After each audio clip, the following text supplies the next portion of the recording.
In this exercise tutorial, I'm going to be taking you through how to do a dumbbell decline chest press, and we're going to be alternating our repetitions in this exercise tutorial. All that simply means is we're going to have one side coming up at a time when we do our dumbbell chest press.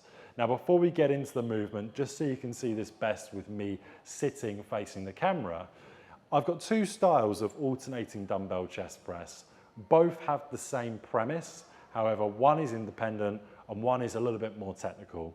So let's go through them both as I'm in this position. So let's say you're in your start position. You've got one style where you come up, back down, next side up and back down. That's an alternating dumbbell chest press. You can also do a slightly more technical version where you bring one side up, and as that side is then coming down, the other side is coming up. So you've got this fluid motion of one side coming up and one side coming down simultaneously at the same time. Now we need to get the bench into a decline.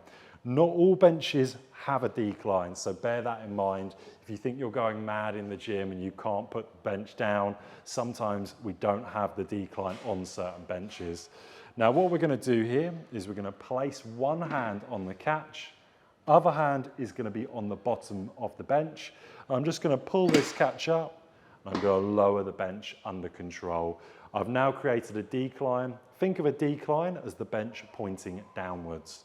So if you've got really heavy weights, what you're going to want to do is you want to deadlift those weights up. So dumbbells just outside your feet, feet hip width apart, and then neutral spine, bring the weights up and pop them on your knees for your start position. I want you to bring your elbows nice and close, tucked into the body. I also want you to bring your feet hip width apart and retract your shoulder blades.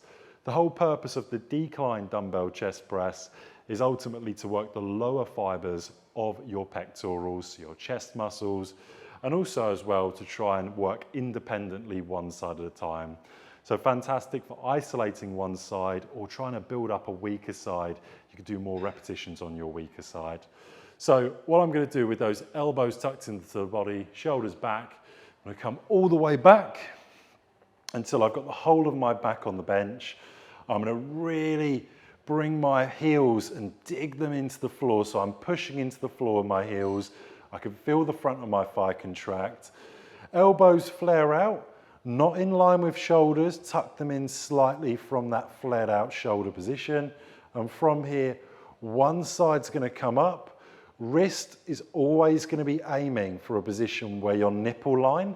So I'm bringing those weights up, trying to think, am I in line with my nipples? If not, if I come too far, it's going to be more shoulders. We want to keep the tension on that pectoral and those triceps when we're coming up. So this is the first version, independently bringing one dumbbell up and down. Then we can do the more technical version. So as one is up, I can then start to bring the other dumbbell up and vice versa when I'm doing my repetitions. A little bit more technical, a little bit more to think about.